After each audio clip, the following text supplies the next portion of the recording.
Hello student, आप सबका स्वागत है मेरे educational channel educator of Delhi में।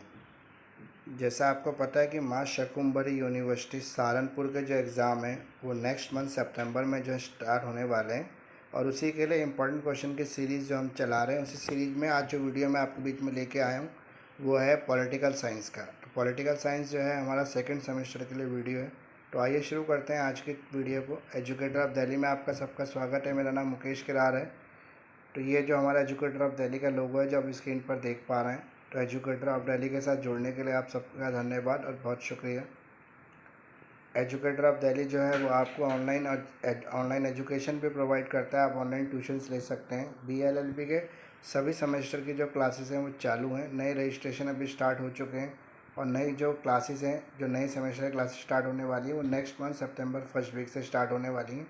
जो भी इनरोल कराना चाहता है वो 199 रुपीज़ में इनरोल करा सकता है। इनरोलमेंट जो है वो ऑनलाइन पेमेंट आप करके मुझे मेरे व्हाट्सएप नंबर 9811948855 पर शेयर कर सकते हैं स्क्रीनशॉट अपना इनरोलमेंट कराने के लिए। तो माँ शकुम्भरी यूनिवर्सिटी सहारनपुर इवन सेमेस्टर का जो एग्ज़ाम है सितंबर 2022, उसके लिए आज जो वीडियो हम लेके आए इंपॉर्टेंट क्वेश्चन का वो पॉलिटिकल साइंस 2 का है। 70% मार्क्स की जो है मैं गारंटी देता हूँ कि अगर आप मेरे वीडियो को देखते हैं और क्वेश्चन ये सारे करके जाते हैं जो मैंने वीडियो में बताया, तो 70% जो पेपर है वो मेरे ही क्वेश्चन में से आएगा। लेकिन अगर आप आंसर परफेक्ट तरीके से लिख के आएंगे, एग्जामिनर को आंसर चाहिए परफेक्ट लिखा हुआ। क्वेश्चंस तो मेरे वीडियो में से आएगा, लेकिन आंसर तो आपको खुद को लिखना होगा, इसलिए आपको परफेक्ट एक आंसर तैयार करना है। आंसर की प्रेजेंटेशन के लिए एक अलग से वीडियो मैंने बना के अपने चैनल पर डाला हुआ है, आप उस वीडियो को भी देख सकते हैं। उस वीडियो में आपको कंप्लीट डिटेल मिल जाएगी, आपको किस तरह से आंसर लिखना है। मैंने पूरी तरीके से आपको एक्सप्लेन किया इसके अंदर कि आंसर आपको किस तरह से लिखना है। तो आंसर राइटिंग का एक वीडियो मेरे चैनल पर है, वो भी आप देख सकते हैं। तो आइए शुरू करते हैं इन क्वेश्चंस को पॉलिटिकल साइंस के। ये क्वेश्चंस आप करके जाएंगे तो मेरी गारंटी है कि 70% जो पेपर है वो मेरे ही क्वेश्चंस में से आएगा। पॉलिटिकल साइंस 2 इम्पॉर्टेंट क्वेश्चन हम कवर कर रहे हैं। सेक्शन बी और सेक्शन सी के अंदर जो क्वेश्चंस आते हैं 10 मार्क्स और 20 मार्क्स में, जो 10 मार्क्स का सेक्शन बी होता है उसमें कम से कम आपको 4 पेजेस का आंसर लिखना है, और जो सेक्शन सी होगा 20 मार्क्स है उसमें कम से कम आपको 6 पेज का आंसर लिखना है। तो 70% मार्क्स की जो गारंटी है मेरी, अगर आप मेरे क्वेश्चन को इस तरह से करके जाते हैं 70% मार्क्स जो है मैं आपको गारंटी देता हूँ कि आपके एग्जाम में आएंगे आएंगे। Describe the role of the World Trade Organization in the international economy. International economy के अंदर, अंतर्राष्ट्रीय अर्थव्यवस्था के अंदर विश्व व्यापार संगठन की क्या भूमिका है, आपको ये बताना है इसके अंदर।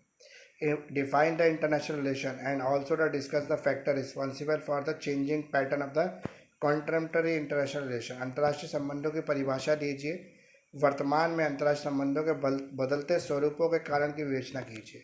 तो इसमें आपको ये बताना है कि अंतर्राष्ट्रीय स्वरूप जो है, ये क्वेश्चन नंबर एक ही है दोनों, क्योंकि दोनों का आंसर जो है कहीं ना कहीं एक जैसा ही है। थोड़ा बहुत ही अंतर हो सकता है माइनस का 10 से 20% का, लेकिन काफ़ी जो आंसर है वो सेम है, इसलिए मैंने दोनों को क्वेश्चन नंबर 1 ही दे दिया है। तो इसमें आपको अंतर्राष्ट्रीय स्वरूप जो बदलते जा रहे हैं और किस वजह से ये बदल रहा है, आज के कौन से ऐसे फैक्टर हैं जो अंतर्राष्ट्रीय संबंधों को प्रभावित कर रहा है, आपको ये बताना है इसके अंदर। अगला भी क्वेश्चन नंबर एक ही है। Explain the utility of the collective security in international relation. अंतर्राष्ट्रीय संबंधों में सामूहिक उद्देश्यों की उपयोगिता बताइए। अंतर्राष्ट्रीय उद्देश्यों के ऊपर जो इंटरनेशनल रिलेशन जो हैं उसके ऊपर मेरा एक वीडियो भी है जो मेरे चैनल में पड़ा हुआ है, वो भी देखेंगे तो आपको इंटरनेशनल संबंध जो है, अंतर्राष्ट्रीय संबंध जो है, इंटरनेशनल रिलेशन जो है उसके बारे में काफ़ी जानकारी मिल सकती है। तो आप वो वीडियो ज़रूर देखें, वो वीडियो काफ़ी हेल्पफुल रहेगा आपके लिए। What are the determining factors of the international relation. अंतर्राष्ट्रीय संबंधों को निर्धारित करने वाले तत्व कौन से हैं, आपको ये समझाना है। Scope of the international relation, अंतर्राष्ट्रीय संबंधों का क्षेत्र बताइए। ये क्वेश्चन नंबर 1 यहाँ पे कंप्लीट हो गया। उसके बाद क्वेश्चन नंबर 2 है define the foreign policy and it's objective. Bharat की विदेश नीति को परिभाषित करना है, इसके उद्देश्य भी बताना है। How the religious and the geographical factors have influence India's foreign policy, discuss it, references to the India neighbour. धार्मिक और भौगोलिक तत्वों ने भारत की विदेश नीति को किस प्रकार प्रभावित किया है, भारत के पड़ोसी देशों के संदर्भ में समझाइए। भारत के पड़ोसी देशों से कैसे संबंध है, उसमें धार्मिक और भौगोलिक तत्वों का कितना इंटरफेयर है, कितना ऐसा पार्ट है जो हमारे रिलीजियस और जोग्राफिकल फैक्टर से जो इफेक्ट करता है इंटरनेशनल संबंध में। तो ये बताना है आपको इस क्वेश्चन के अंदर कि भारत का पड़ोसी देशों से क्या संबंध है और उसमें क्या रोल प्ले कर रहा है। जैसे मैंने आपको वीडियो के स्टार्टिंग में बताया था कि रजिस्ट्रेशन जो ओपन है, आप ऑनलाइन क्लासेस ले सकते हैं। BA-LLB फर्स्ट और थर्ड सेमेस्टर और फिफ्थ सेमेस्टर की जो है क्लासेस चालू हैं, एक डिस्काउंटेड प्राइस पे चल रहा है। अभी आप इनरोलमेंट करा सकते हैं 199 पर। आप पेटीएम, फ़ोनपे, गूगल पे या UPI का यूज़ कर सकते हैं और मेरा नंबर 9811948855 पर पेमेंट कर सकते हैं 199 की, और मुझे स्क्रीनशॉट शेयर कर सकते हैं मेरे व्हाट्सएप नंबर 9811948855 पर। उसके बाद जो है आपका रजिस्ट्रेशन होने के बाद आगे की प्रक्रिया क्या होगी, मैं आपको वो पूरा प्रोसेस जो है व्हाट्सएप पे बता दूंगा, समझा दूंगा। क्लासेस जो है आपके पाँचों सब्जेक्ट की चलेगी। क्लासेस जो हैं वो हफ्ते में 4 क्लासेस होंगी, महीने में टोटल 16 क्लासेस होंगी आपकी। तो अगर आप क्लासेस लेते हैं और जो मेरे साथ जुड़ते हैं तो मेरी गारंटी है कि आपको बिल्कुल भी पढ़ना नहीं पड़ेगा, सिर्फ आप क्लास में पढ़िए। 1 घंटे की पढ़ाई आपके लिए सफिशेंट है, सिर्फ आपको याद करने के लिए कुछ समय निकालना पड़ेगा और आपकी जो सारी टेंशन है एग्ज़ाम की वो मेरी रहेगी। तो आइए वीडियो को आगे शुरू करते हैं। When is the beginning of the cold war consider? शीत युद्ध का प्रारंभ कब से माना जाता है? Right the causes of cold war. शीत युद्ध के कारण बताइए। इसमें शीत युद्ध का जो वीडियो है, कोल्ड वार का जो एक वीडियो है, काफ़ी कंप्लीट वीडियो जो है मैंने करीब करीब 30 से 35 मिनट का एक वीडियो डाला हुआ है अपने चैनल पर, एजुकेटर ऑफ दिल्ली पर, आपको मिल जाएगा। कोल्ड वार के लिए बहुत अच्छा वीडियो है, काफ़ी अच्छे आपको इसमें मैंने समझाया है कि कोल्ड वार कहाँ से शुरू हुआ और कोल्ड वार कहाँ तक चला और कोल्ड वार के क्या प्रभाव हुए, ये सब उसमें कवर किया है मैंने। Test the role of the regional corporation organization in the Asia. Asia में क्षेत्रीय संगठनों के सहयोग का परीक्षण कीजिए। तो क्षेत्रीय संगठन जितने भी एशिया के अंदर वो किस तरह का रोल प्ले कर रहे हैं बताना है आपको। Discuss the establishment structure and the function of the south Asian association of the regional corporation, यानी जिसे सार्क कहते हैं। तो सार्क के रोल को बताना है आपको, इसके अंदर कि सार्क का रोल कैसा है और क्या रोल प्ले कर रहा है सार्क जो है इंटरनेशनल संबंध में, अंतर्राष्ट्रीय जो एशियाई देशों के संबंध है उसमें सार्क की क्या भूमिका है। दक्षिणी एशियाई क्षेत्रीय संगठन सहयोग संगठन की स्थापना, संरचना और इसके फंक्शन बताने हैं, यानी कि आपको इसकी स्थापना बतानी कब हुई, इसका संगठन कैसा है, इसके फंक्शंस क्या हैं। Describe in detail the role of the IMF in the international economy. अंतर्राष्ट्रीय अर्थव्यवस्था में IMF की भूमिका की चर्चा की करनी है आपको बताना है कि IMF का क्या रोल है अंतर्राष्ट्रीय संबंधों में। तो आगे चलते हैं वीडियो में, आगे क्या रहा है। Define the diplomacy and describe the characteristics of old and new diplomacy.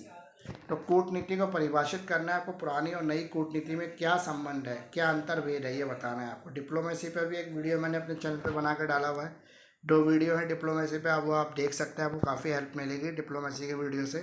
Define the diplomacy, analysis of the nature and the objective of the diplomacy, ये भी डिप्लोमेसी का ही क्वेश्चन है। कूटनीति को परिभाषित कीजिए, इसके उद्देश्य और स्वभाव का मूल्यांकन कीजिए।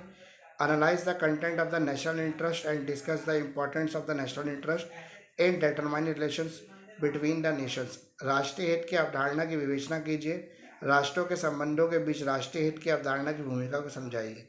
तो राष्ट्रों के क्या हित होते हैं और वो किससे एक दूसरे से कैसे जुड़े हुए हैं, आपको ये बताना है। Define the balance of power and describe the equipment to maintain it. शक्ति संतुलन को परिभाषित करना है। शक्ति संतुलन को बनाए रखने वाले कौन से कारक हैं उसको आपको वर्णन करना बताना है। Terrorism is the greatest problems of the today's world, give your view about the statement. आतंकवाद आज विश्व की सबसे बड़ी समस्या है, इस कथन पर अपने सुझाव दीजिए। जैसा आपको पता है कि आज जो है वर्ल्ड के सामने सबसे बड़ी समस्या क्या है, वो है आतंकवाद। आतंकवाद इतना बढ़ गया है कि वो हर जगह जो है, धर्म के नाम पे आतंकवाद है, क्षेत्र के नाम पे आतंकवाद है, अलगाववाद है, ये सब आपको इसके अंदर कवर करना है। उसके अलावा आपको बताना है डिफाइन द ग्लोबल टेररिज्म, वैश्विक आतंकवाद जो है, explain its impact on international relations, इसके इम्पैक्ट जो है अंतर्राष्ट्रीय संबंधों पर वो बताने क्या है। तो अंतर्राष्ट्रीय आतंकवाद को परिभाषित कीजिए और इसके अंतर्राष्ट्रीय संबंधों पर पड़ने वाले प्रभावों की चर्चा कीजिए। Discuss the role of the United Nation Organization in the present international scenario. आज के संबंध में संयुक्त राष्ट्र संघ की क्या भूमिका है, मानव अधिकारों को बचाने के लिए संयुक्त राष्ट्र संघ क्या काम कर रहा है, ह्यूमन राइट प्रोटेक्शन के लिए उसने क्या क्या प्लान बनाया और कैसे उसको अचीव करने की कोशिश की है। What is United Nation Environment Programme, संयुक्त राष्ट्र पर्यावरण कार्यक्रम क्या है। Discuss the corporation the function of the United Nation Security Council, संयुक्त राष्ट्र संघ की सुरक्षा परिषद की संरचना बतानी है, उसके कार्य बतानी है, क्या कार्य हैं उसकी संरचना, उसमें अंदर मतलब संरचना का मतलब ये होता है कि वो कैसे बना है, उसका स्ट्रक्चर क्या है, उसमें कितने अधिकारी हैं, उसके अधिकारियों की नियुक्ति कौन करता है, उसके कार्य क्या हैं, क्या क्या इंटरफेयर्स हैं उसके, वर्ल्ड के अंदर क्या रोल है, ये सब आपको बताना है। Explain the achievement and the weaknesses of the non alignment movement. गुट निरपेक्ष आंदोलन जो है उसकी कमियां और उसकी मतलब उसकी उपलब्धियां और उसकी कमियां दोनों बतानी है आपको। गुट निरपेक्ष आंदोलन जो है इसको भारत ने शुरू किया था, नेहरू जी के टाइम पे ये शुरू हुआ था। जवाहरलाल नेहरू का जो है बहुत बड़ा रोल रहा था गुट निरपेक्ष आंदोलन में। और गुट निरपेक्ष का मतलब ये है कि जब इंडिया आज़ाद हुआ था तो दो बड़ी शक्ति थे वर्ल्ड के अंदर, एक था अमेरिका और दूसरा था रूस। दोनों के अपने अपने गुट थे। अमेरिका कहता था मेरे गुट में शामिल हो गए तो मेरी कंट्री से जो भी आपको लाभ लेना होगा वो लाभ आपको मिलेगा, लेकिन रशिया से आप कोई मदद नहीं मांगोगे। रशिया कहता था अगर आप मेरे गुट में शामिल होंगे, यूएसएसआर के गुट में अगर आप आ जाओगे, यूएसए से आपको कोई भी मदद नहीं मिलेगी, लेकिन यूएसएसआर आपकी पूरी मदद करेगा। उसके अलावा आप यूएसएसए के पास बिल्कुल नहीं जाओगे। तो भारत ने जब देखा कि उसको नए नए देश आज़ाद हुए हैं, उसको दोनों की ज़रूरत है, यूएसएसआर की भी और यूएसए की भी। तो भारत ने एक नई नीति का निर्माण किया जिसने बोला कि हम गुट निरपेक्ष रहेंगे, हम लोग किसी गुट में नहीं जाएंगे, हम दोनों गुटों को अपनी मर्जी के अनुसार, अपनी उपयोगिता के अनुसार इस्तेमाल करेंगे, यूज़ करेंगे, उनका हेल्प लेंगे, मदद लेंगे, लेकिन हम किसी गुट के साथ में शामिल नहीं होंगे। तो इसलिए भारत ने एक नई नीति बनाई थी। उस समय जो भी कंट्री नई नई आज़ाद हुई थी उन सबके साथ मिलकर गुट निरपेक्षता की नीति, जो काफ़ी मशहूर रही थी। और इसे जो है पंडित जवाहरलाल नेहरू ने शुरू किया था, जो हमारे इंडिया के पहले प्रधानमंत्री थे। तो एक बार और फिर मैं बता दूं आपको, जो हमारा एग्ज़ाम में जो इनरोलमेंट प्रोग्राम चल रहा है हमारा अभी थर्ड सेमेस्टर के लिए, आपके नेक्स्ट सेमेस्टर की तैयारी आज से शुरू करते हैं। अपना इनरोलमेंट ज़रूर करा लें। 199 रुपीज़ में सिर्फ 25 स्टूडेंट्स के लिए है ये, और अब तो ये शायद और भी कम हो गया है। ये 25 स्टूडेंट नहीं है, शायद 17 या 15 सीटें अभी बची हैं आपकी, जो आप इनरोलमेंट करा के फुल कर सकते हैं। तो नेक्स्ट टाइम 70% जो मार्क्स के जो क्वेश्चन हैं, इंपॉर्टेंट क्वेश्चन की जो सीरीज़ है, वो अब से जो है यूट्यूब चैनल पर नहीं आएगी। वो केवल मेरे स्टूडेंट्स के लिए रहेगी, उनके लिए रहेगी जो एजुकेटर ऑफ दिल्ली के साथ जुड़े हुए हैं, जिन्होंने रजिस्ट्रेशन कराया है। तो जैसा कि मैंने आपको बताया था कि मेरी ऐप और वेबसाइट दोनों आने वाली है। तो ऐप और वेबसाइट तैयार हो गई, सिर्फ कंटेंट अभी तैयार हो रहा है उस पर अपलोड करने के लिए। जल्दी ही कंटेंट अपलोड होते ही मैं एजुकेटर ऑफ दिल्ली वेबसाइट को लॉन्च कर दूंगा। अभी आप प्ले स्टोर पर अगर सर्च करेंगे तो आपको एजुकेटर ऑफ दिल्ली ऐप तो मिल जाएगी, लेकिन अभी वो ब्लैंक ऐप है, उसके अंदर कंटेंट अपलोड हो रहे हैं। तो जल्दी ही कंटेंट अपलोड हो जाएंगे और आपके बीच में मेरी ऐप आ जाएगी। तो रजिस्ट्रेशन के लिए आप पहले ही बता चुका हूँ, गूगल पे, फ़ोनपे, पेटीएम आप यूज़ कर सकते हैं, यूपीआई भी कर सकते हैं 9811948855 पर। अपनी सीट बुक करें 199 में और मुझे स्क्रीनशॉट शेयर करें मेरे व्हाट्सएप नंबर 9811948855 पर। तो थैंक यू फ्रेंड्स, आपने इतना समय दिया, मुझे सुना, मेरे एजुकेशनल चैनल को इतना आपने अप्रिशिएट किया। मेरे सब्सक्राइबर इतने जल्दी बढ़ते जा रहे हैं, लेकिन अभी भी मेरी उन लोगों से रिक्वेस्ट है जो मेरे पूरे वीडियो को देखते हैं, इसका फ़ायदा उठाते हैं, लेकिन सब्सक्राइब नहीं करते। क्योंकि अभी भी जो मेरे नॉन सब्सक्राइबर व्यू हैं वो मोर देन 70% है, और सब्सक्राइबर व्यू जो है वो 25% के आसपास है। तो इसीलिए मेरी रिक्वेस्ट है, सब्सक्राइबर से भी वो वीडियो को ज़रूर देखें, और नॉन सब्सक्राइबर जो पूरा वीडियो देखते हैं इसका फ़ायदा उठाते हैं, जिन्होंने अभी तक सब्सक्राइब नहीं किया वो प्लीज़ सब्सक्राइब करें, बेल आइकन को भी दबा दें ताकि मेरे लेटेस्ट वीडियो का नोटिफिकेशन को मिलता रहे। तो don't forget to subscribe, notification bell को दबा दें, आप सब्सक्राइब कर लें ताकि एजुकेटर ऑफ दिल्ली के लेटेस्ट वीडियो का लाभ आप तुरंत उठा सकें, आपको नोटिफिकेशन तुरंत मिलता रहे। थैंक यू फ्रेंड्स, इतना समय देने के लिए आपका बहुत बहुत शुक्रिया, बहुत बहुत धन्यवाद।